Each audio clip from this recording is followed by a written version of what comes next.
Selamat datang di konten saya. Silahkan tonton sampai habis biar nggak salah paham, terutama Kadun. Bletak! Ya, Bahar Smith divonis 6,5 bulan bui atas kasus penyebaran berita yang tidak pasti.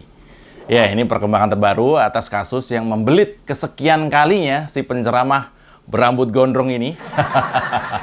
Bahar Smith memang sudah beberapa kali keluar masuk penjara masalah kriminal. Nah, kriminal kok langganan ya. Tapi yang terakhir ini, dia harus menjalani hukuman karena dianggap melanggar undang-undang, yaitu soal menyebar berita yang tidak pasti, yang ancaman hukumannya bisa maksimal 2 tahun.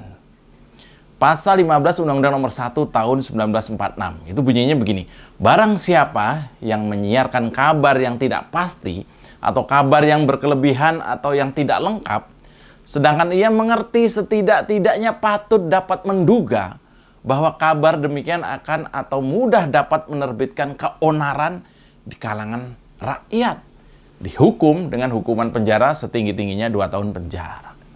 Wah, ini pada tadinya oleh jaksa ya, itu menuntut Bahar Smith sampai 5 tahun penjara. Karena jaksa menilai Habib Bahar ini menyebar berita bohong saat ceramah di Bandung yang dianggap melanggar sebagaimana pasal 14 ayat 1 Undang-Undang tahun 46. Tapi menurut hakim di Pengadilan Negeri Bandung tadi siang, Bahar Smith hanya dianggap melanggar yang pasal 15-nya, bukan pasal 14. Yaitu undang-undang yang sama, yaitu Undang-Undang tahun 46. Yang hukumannya memang lebih ringan. Bukan pasal 14 ya. Tapi kalau sampai kemudian sesuai dengan tuntutan jaksa itu, pasal 14 itu maksimal bisa sampai 10 tahun penjara soalnya. Selamat dong nih Bahar nih ya. Bisa langsung pulang besok kayaknya nih. Ya, dalam vonis yang diputuskan tadi siang, Bahar Smith dinyatakan tidak bersalah atas dakwaan primer tentang menyebarkan berita bohong atau hoax. Tapi ia dinyatakan bersalah atas dakwaan subsidiar karena menyebar berita tidak pasti yang berpotensi menyebabkan keonaran di masyarakat. Nah, ini yang mungkin masyarakat atau kita-kita yang jarang membaca-baca soal Undang-Undang tahun 46 ini agak-agak bingung ya. Jadi intinya tadinya Bahar itu dituntut pasal 14 dan juga 15, tapi pasal 14-nya oleh hakim tidak dikabulkan, hanya pasal 15, gitulah kira-kira ya. Nah, vonis majelis hakim ini lebih ringan memang dibandingkan tuntutan jaksa yang menuntut hukuman 5 tahun penjara yang diajukan oleh jaksa penuntut umum yang diketuai Pak Suharjani. Jaksa Suharjani lumayan ini maksudnya, lumayan kredibel lah ya, lumayan bagus nih. Nah, jaksa melihat keputusan itu, jaksa itu masih pikir-pikir. Melihat vonis, itu jaksa masih pikir-pikir. Ya, yang artinya bisa saja jaksa ini banding setingkat yang lebih tinggi dan masih ada potensi sebenarnya Bahar masuk penjara lagi. Nggak kelar-kelar ya.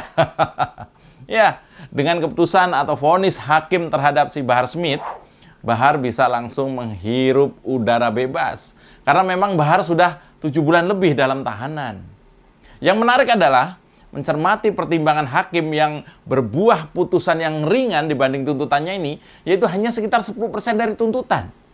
Dituntut 5 tahun, tapi kemudian divonisnya hanya 6 bulan. Ya, sekedar diketahui ya, Bahar ini diseret ke meja hijau atau atas ucapan dia saat ceramah di Bandung. Nah, dalam ceramahnya ini Bahar itu disebut menyebarkan berita bohong atau hoax. Nah, maka dalam tuntutannya, jaksa menyampaikan bahwa terdakwa Bahar Smith telah terbukti secara sah dan meyakinkan bersalah melakukan tindak pidana secara bersama-sama, melakukan perbuatan dengan menyiarkan berita bohong dengan sengaja menerbitkan keonaran. Bikin onar. Tapi hakim berpandangan lain. Selain itu, hakim juga menilai bahwa selama persidangan, Habib Bahar ini bersikap sopan, saudara-saudara. Ya, bisa jadi begitu. Tapi memang kalau kita lihat, publik itu menilai sesopan-sopannya Bahar Smith, itu bisa saja itu sudah sekasar-kasarnya orang biasa itu. Ya, soal Bahar yang sopan ini memang diungkapkan majelis ya tadi siang yang diketuai oleh Pak Hakim Dodong Rusdani. Dan ini sempat dibacakan sebelum menjatuhkan pidana kepada Bahar dalam sidang vonis di Pengadilan Negeri Bandung. Ya memang sebelumnya memvonis, biasanya hakim itu membacakan hal yang memberatkan dan meringankan. Itu biasa kalau dalam persidangan seperti itu. Nah, Pak Hakim Dodong ini bilang, adapun yang meringankan bahwa terdakwa bersikap sopan, berterus terang, punya tanggungan keluarga. Nah, begitulah kira-kira Pak Hakim ya. Tapi selain yang meringankan, masih menurut Pak Hakim ada juga yang memberatkan. Yaitu rambutnya tuh kayak Samsudin. Bukan. Ngapain komentarin rambutnya Bahar yang nggak ada urusannya ya. Nah, yang memberatkan kasus Bahar Smith adalah bahwa Bahar pernah ditahan dalam perkara lain alias residivis. Seperti diketahui, Bahar pernah diadili atas kasus penganiayaan dua remaja dan juga seorang supir taksi online. Parah ini sih ya. Jadi Bahar tuh pernah dihukum penjara. Itu yang menurut hakim memberatkan. Alias nggak kapok-kapok gitu ya. Tapi kadrun bahasanya beda loh. Mereka bernarasi bahwa Bahar divonis bebas. Kalau divonis bebas itu artinya nggak punya kesalahan apa-apa kan. Susah ya bedain antara divonis setengah tahun dengan vonis bebas aja nggak bisa. Kadrun. Ya bisa jadi ya, hari ini Bahar langsung pulang. Atau besok mungkin. Karena telah menjalani masa tahanan bahkan melebihi vonis. Bukan vonis bebas, beda. Susah nih combro. Nah, apakah Anda puas dengan vonis hakim ini? Apakah Anda juga merasa bahwa jaksa ini bakal banding? Apakah Bahar Smith kapok sebar berita palsu lagi? Selamat datang di Oposisi 69 FM bersama saya, Mas Jopray. Tarik bambang, sedikit disenggol lapor polisi. Padahal doyan nyenggol tanpa basa-basi. Orang ngebanyol, kok disomasi. Oh sial, semua salah Jokowi. Oh no, ini negara gua. Oposisi gak ada otaknya. Bangsat! Yo, baru saja beredar berita hakim menjatuhkan pidana 6,5 bulan penjara terhadap Bahar Smith.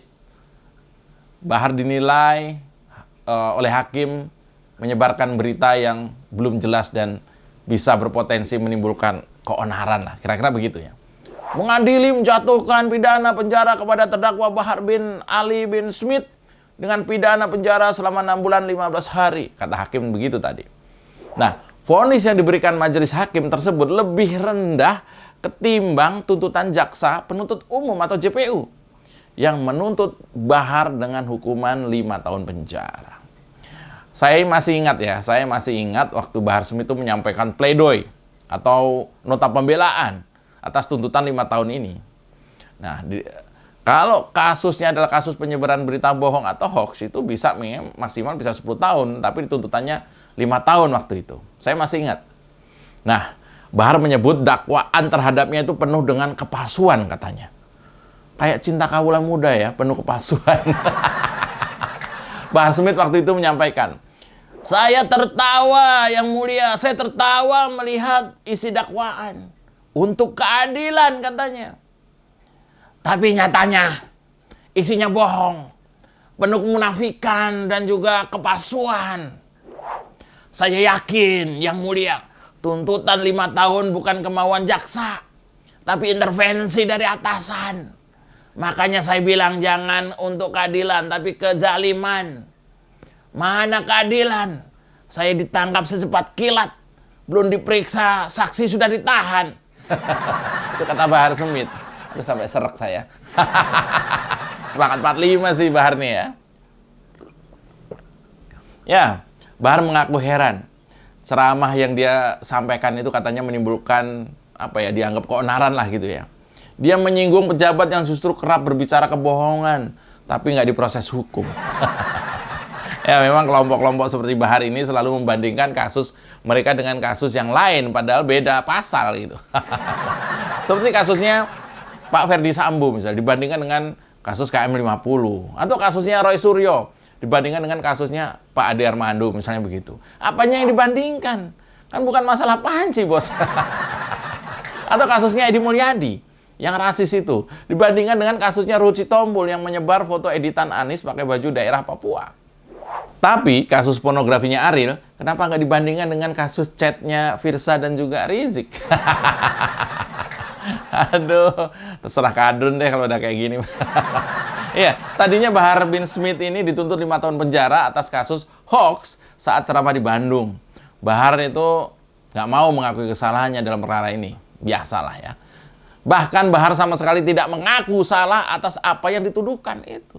Dia sempat bilang begini di nota pembelaan atau pleidoinya ya. Saya pernah baca dan pernah lihat juga sedikit videonya. Saya tidak mengaku salah secara negara ataupun agama. Dia bilang begitu. Saya tidak merasa bersalah, kata Bahar. Dalam sidang sama di Pengadilan Negeri Bandung.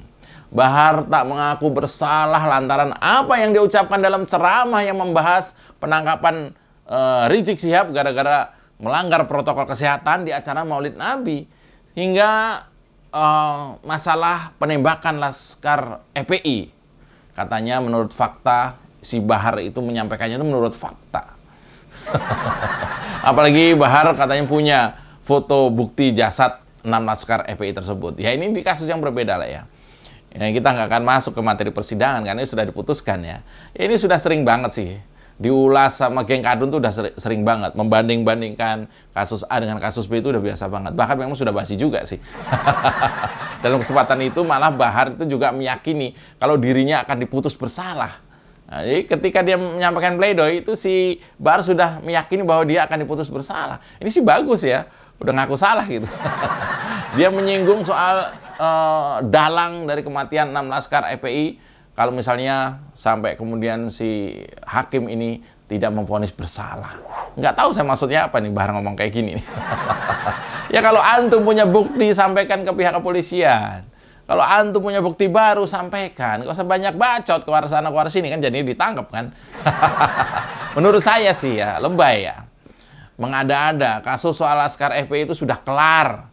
Dan sudah ada pernyataan juga dari Komnas HAM. Bahar menyatakan bahwa dirinya akan tetap berdiri tegak melawan kezaliman. Dia tidak peduli berapapun putusan yang diberikan oleh hakim. Waktu pledoi dia bilang begitu. Bahar tidak peduli berapapun putusan hakim. Tapi pas diputus cuma 6,5 bulan, girang banget. Aduh, ya tentu ya kita menghormati keputusan hakim. Sama hormatnya kita jika misalnya ada pihak yang tidak puas, kemudian mengajukan upaya hukum berikutnya. Ya kita hormati juga. Bisa saja dalam upaya banding jaksa misalnya, kemudian putusan hakim di Pengadilan Negeri Bandung ya, atau dari Pengadilan Tinggi Bandung, ini bisa berubah. Kita tidak tahu, tentu saja kita tidak paham. Tidak tahu, kita ikuti saja. Yang kita tahu adalah bisa saja Bahar ini bebas hari ini. Atau dalam waktu dekat misalnya. Dan sekiranya kebebasan Bahar ini diharapkan Bahar mendengarkan nasihat hakim. Yaitu jangan bikin onar dan bikin capek lagi. Ya masih berderet ya beberapa tokoh yang akan mulai sidang dalam waktu dekat ini.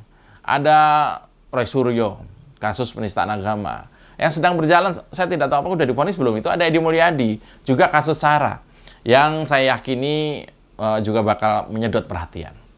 Tapi tetap urutan teratas yang bakal mendapat atensi adalah proses peradilan kasus Roy Suryo. Ini bisa mengalahkan kasus Ferdy Sambo ini. Iya kan? Diyakini Roy akan tetap menggunakan berbagai atribut kesehatan saat persidangan. Aduh, kenapa jadi begini ya? Demikian Oposisi 69 FM. Dirgahayu Republik Indonesia. Merdeka. Salam beletak. Tarik Bambang. Cita-cita kita di tahun 2045, 1 abad Indonesia merdeka. Mestinya, insya Allah, Indonesia telah keluar dari jebakan pendapatan kelas menengah. Indonesia telah menjadi negara maju dengan pendapatan 320 juta rupiah per kapita per tahun, dengan kemiskinan mendekati 0%. Kita harus menuju ke sana. Tarik Bambang. Sedikit disenggol lapor polisi, padahal doyan nyenggol tanpa basa-basi. Orang ngebanyol kok disomasi. Oh sial, semua salah Jokowi. Oh no, ini negara gua. Oposisi gak ada otaknya. Bangsat!